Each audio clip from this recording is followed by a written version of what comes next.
You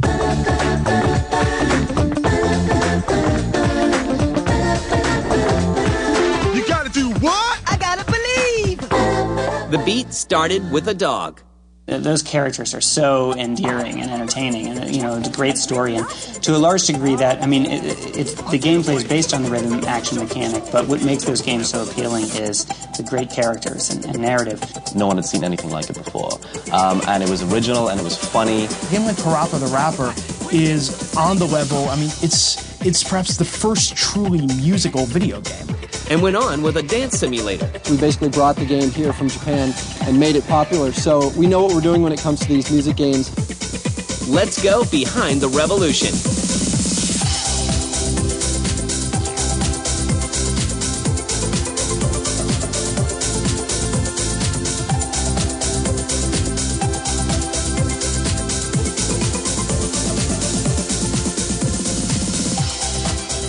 The personality of the game is just happiness.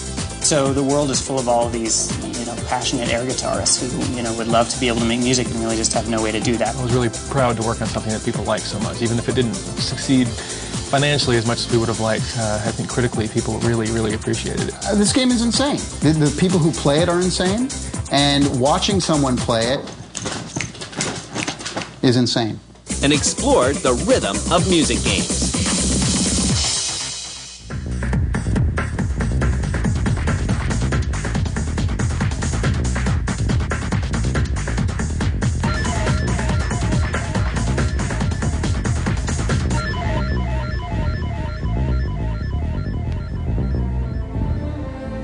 Masaya Matsuura, a popular Japanese recording artist, grows up with a variety of influences. I was addicted with listening. When I was in junior high, I always listened to Led Zeppelin. And in high school, I listened to contemporary jazz, punk, and progressive rock. So my tastes were very mixed, from different generations like the 60s and 70s to European, American, and Japanese music. Basically, I started my music career in 1984 by having my own band. I was signed with Sony Music.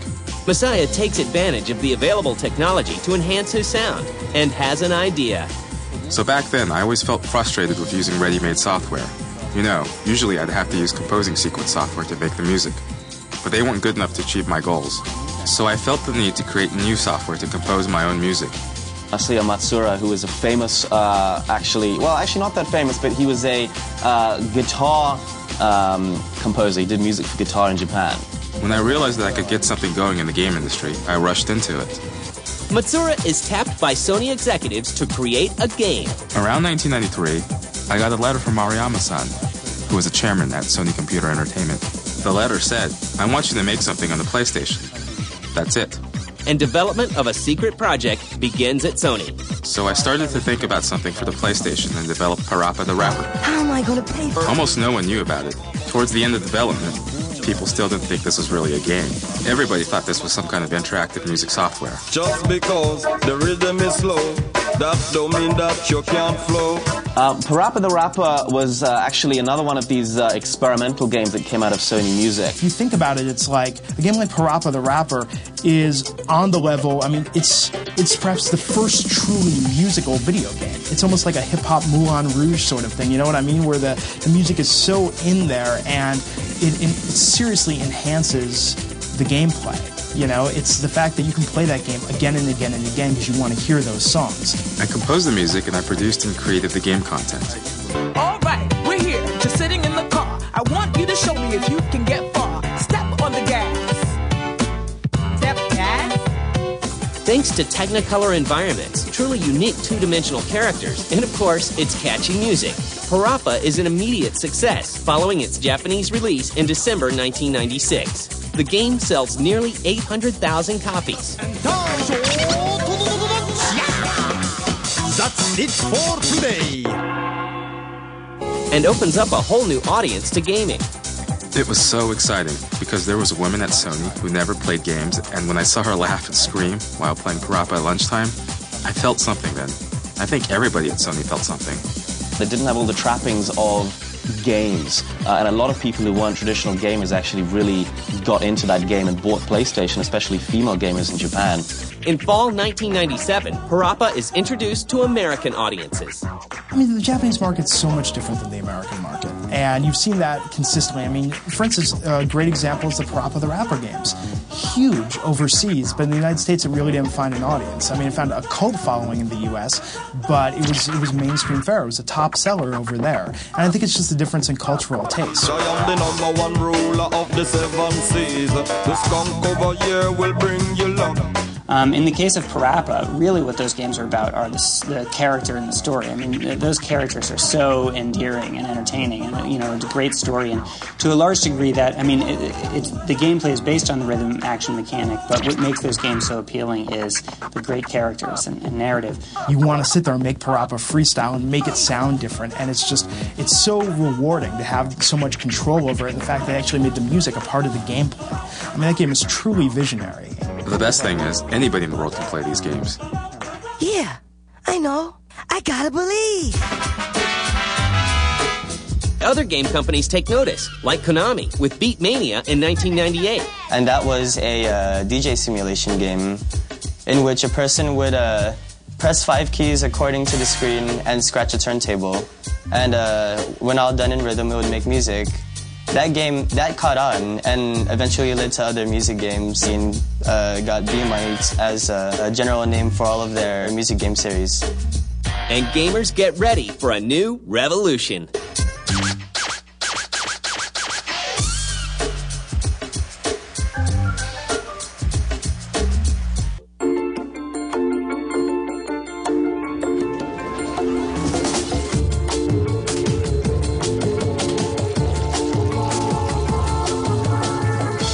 In 1998, Konami takes the arcade success of Beat Mania and starts a revolution.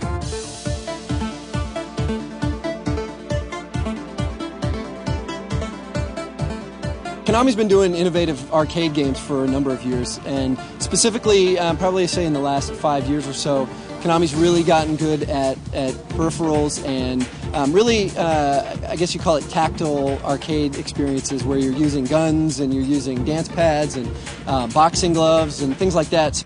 Dance Dance Revolution is introduced in Japan and lures new audiences into arcades, largely thanks to DDR's unconventional interface. Honestly, it's just innovative in the fact that there's no joystick, no buttons per se. It's basically pressurized floor panels. And the creative thing is you can do up, left, down, right, but you can up with your hand, left, elbow, down, right, and just go with how you want to do it. And that's what makes it all creative. Dance Dance Revolution, now, that was pretty humbling, because I know I can't dance already, and then I start playing Dance Dance Revolution thinking, wow, I can actually learn how to dance if I do this right, and I was just worse than I started after trying to step here and move here, and it's just way too confusing and much too hard for me to play, but I know it's really popular, and it's definitely fun watching other people play that. I remember the first time I was over in Japan and I saw Dance Dance Revolution, and I thought someone was having like a conniption fit or something. I didn't know what was going on. I was about to call the police, like, is the dude having a seizure? DDR requires players to use their feet to press arrows on a dance pad as tunes blare. In DDR, you're not actually affecting or controlling the music. The music is playing and you're following along the way a dancer follows the music on a dance floor, and that's what those games are about. I mean, what can you say about Dance Dance Revolution? Now, what are they up to, like the 20th mix now? This game is insane. The people who play it are insane, and watching someone play it is insane.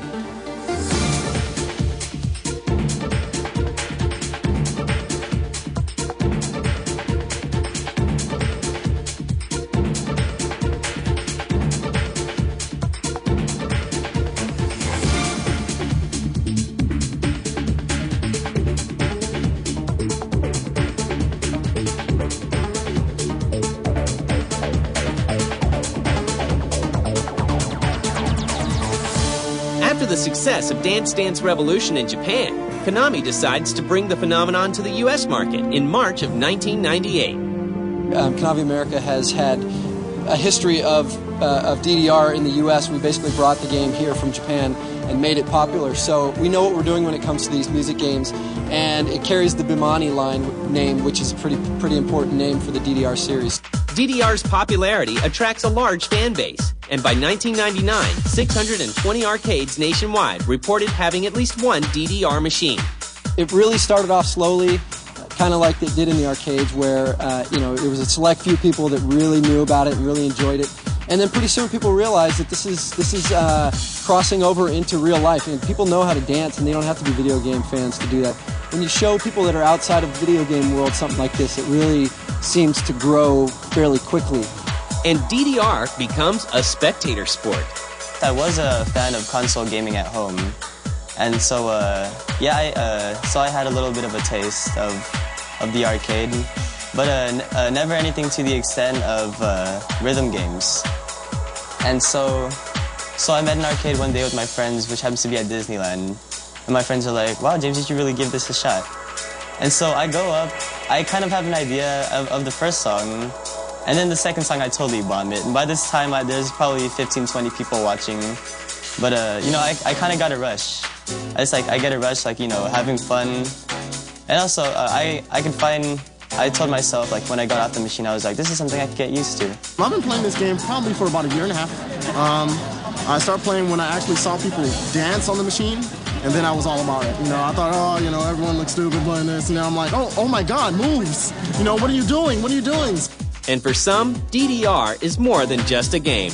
And actually, this game for me came about because I got in a car accident, and after a little bit of a while, they said, you need to start getting into rehabilitative aerobic activity, and I remember this game, and that's how it came to be. That's one good video arcade game that kids can exert their energy and, actually getting some cardio exercise and stuff, I've known people who've lost weight. There's one guy here where he used to be 450 pounds. He went down to about 290. So it is. So what can you say? Jenny Craig ain't got nothing on this. In 1999, the revolution breaks out of arcades and into homes with Dreamcast and PlayStation versions. Dance Dance really kind of came out of the arcades. A product manager here at Konami of America named Jason Enos recognized the phenomenon of Dance Dance Revolution, not just in Japan, but also growing in arcades here in the U.S.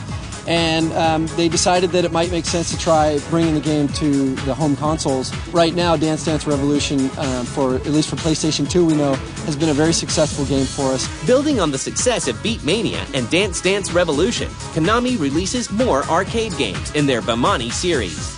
The Bemani series consists of several different instrument simulations, such as Keyboard Mania, which is a piano, Guitar Freaks for guitar, Drum Mania, Beat Mania for turntables and rhythm boxes. In 1999, Sega quickly follows with Space Channel 5. Space Channel 5 was very sexy. I mean, it was a great lead character that you really felt a lot of emotion to. It was kind of a neat story there. It was very stylized. We had some really great artists working on it, and I kind of took a lot of stylistic risks. And we wanted it to be a music game, which we were really much in tune with, but at the same time be really turned on by the atmosphere of it. I mean, it was a very sexually charged game, I think, very stylistically charged game. I don't really know what happened. I don't know why it didn't sell as well as it should have. I think it was probably marketed enough in Japan correctly. I just think we were maybe appealing to a demographic that didn't exist enough yet. Samba de Amigo! And the highly original maraca shaking game, Samba de Amigo, for the Dreamcast. The personality of the game is just happiness, right? If you had to put one word and you would describe Samba de Amigo as overjoyed, happy. And the barrier to entry in that game with the maracas, especially if you have the maracas, the music that goes with it, and the silly monkey, that wears a sombrero is just brilliant. That game just speaks to what interactivity is all about.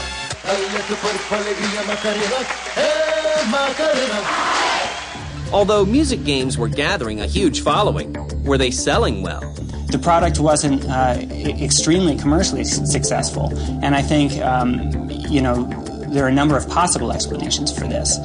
Nice try, but maybe you should practice a little more.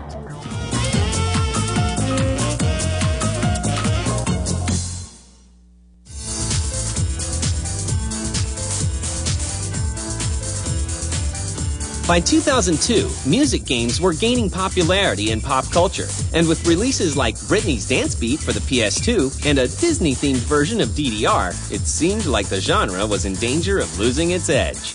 But a number of original music titles are also released, like Rez. But we were going for a very pure feeling that hadn't been done in games yet. It was a new idea. It wasn't what people expected, and it was really hard to describe. Once people started playing it and understanding it, they loved it. I mean, there's a huge cult following. People love Rez. People that have played it. People that haven't played it don't know about it, don't care about it, but it does have a big cult following. And Mad Maestro. Mad Maestro is great because people who aren't familiar maybe with classical music, this is a great way to actually learn. I mean, there's all these great, from Beethoven, Mozart, Wagner, everybody's in there, and it's a great way to learn. You know, I love that game. What was really nice about that is it wasn't just timing, but you also had to do dynamics, so you could, if depending on how hard you hit the button, you could play the music softer or louder. Even if you hit it too fast, then the music actually sped up or slowed down depending on if you were right on the rhythm or not. So you really got interactive with the music, and you didn't even have to follow what they wanted you to do. With most of the music games being developed overseas, American Alex Rogopoulos saw a chance to change music games with his new company, Harmonix. My background actually was not in video games at all, other than as a player, but in computers and music. I was at MIT for 7 years studying music composition and also computer music at the computer music group of the Media Lab at MIT. And it was there that I met Iran Agozi, who was a brilliant programmer and also an accomplished musician, with whom I started the company back in 1995. And we were both very motivated to work on what we perceived to be a huge problem in the world, which is that playing music is one of the most kind of primitively joyful experiences that life has to offer. And almost nobody gets to actually experience this because it's just so damn difficult to play a musical instrument. And just about everybody tries at some point to learn to play an instrument, you know, guitar lessons as a teenager or piano lessons or whatever. And almost all of those people give it up a few months later in frustration just because it's so hard and so frustrating. And so the world is full of all these, you know, passionate air guitarists who, you know, would love to be able to make music and really just have no way to do that. So we created this company initially not to make video games at all, but to create new kinds of interactive music experiences to let people who are not musicians have access to this kind of unique pleasure that comes from making music. We made a decision to become the company that pushed music gaming to the next level and brought it to the North American market. And so at that point, we recruited a game development team, came up with a design, prototyped an idea, and brought it to Sony back in 1999, I think. Pitched it to them, and they got it, to their credit, given how weird it was. And we began developing it for the PlayStation 2 and finally brought it to market in the fall of 2001 as Frequency.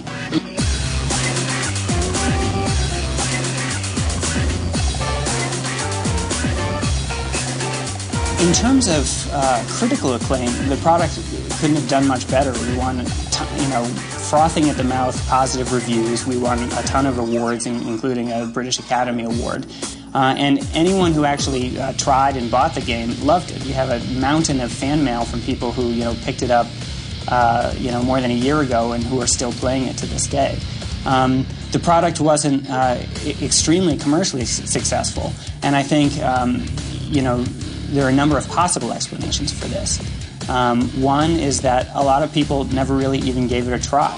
The game is sufficiently unusual looking that I think if you just glance at a screenshot, it's very easy to not really recognize what it is and just say, no, that's weird, and kind of flip the page and move on to the next thing. The next thing for Harmonix was the highly addictive sequel to Frequency, Amplitude.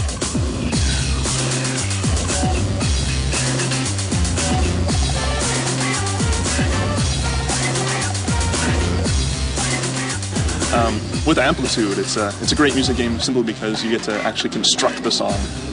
They have the drum phrases separated from the lyrical phrases, from the bass phrases, and you just go through and string everything together. It's this really great game for those enthusiasts that love to really get into the song, where they actually listen to the lyrics and they listen to the guitar riffs. With Amplitude, we really wanted to, there's still a healthy dose of electronica in the game, but we also really wanted to open up the appeal of the music to a much broader audience. So there's also a lot of rock and hip-hop from a really pretty stunning roster of mainstream bands in the game. After trying rock and roll with Jammer Lammy, Masaya Matsuura returns with the dog that started it all. I started work on Parappa the Rapper in '93, and it was finally released at the end of '96. We spent more than 2.5 years on it, so I got tired of listening to hip-hop. I wanted something different, so in Jammer Lammy, we used rock music. It's based on the guitar-playing game. We tried new things on it, like having real-time guitar effects by using the analog stick as a whammy pedal effect. And after that, we moved on to Parappa 2 for the PlayStation. Namco takes the wildly successful arcade experience of Taiko no Tatsujin and rushes it into Japanese homes in 2002 with a portable drum peripheral. And with the release of Donkey Konga from Nintendo, it seems that music games will continue to innovate and entertain. We were very inspired by the Japanese music games because I think just that core rhythm action mechanic is extremely addictive and really, I think, authentically emulates the buzz of playing live music. I think music games are here to stay. I think they have maybe yet to reach their true place in the world of entertainment media. Music is an important ingredient for various kinds of media. So now, more developers are aware of the role music plays. Still, many developers don't care about sound, even though sound is one of the most important elements in the game. Soon, though, everybody will realize the importance of sound. I wish Rez would be re-released. I think people still, continue to experience it to this day, and a lot of people I meet, they love it. They think Rez is just the coolest thing ever, and they want the next one to come out. And sorry, I don't think it's going to happen anytime soon, but I hope everybody enjoys it. I was really proud to work on something that people like so much, even if it didn't succeed financially as much as we would have liked. I think critically people really, really appreciated it, so I was really proud to be a part of that. It's something that people can really benefit from. It's good for all ages. They're really easy to catch on to. Even though they have really simple concepts, people like to play for the music, just to show off in an arcade. People could also use B-Money and other music games as a source for bringing goodness to the youth, so that it would be like a good influence, which is something I would like to do. Show people that music, having music in your life is really great, and that it's some people just play just for their love of music.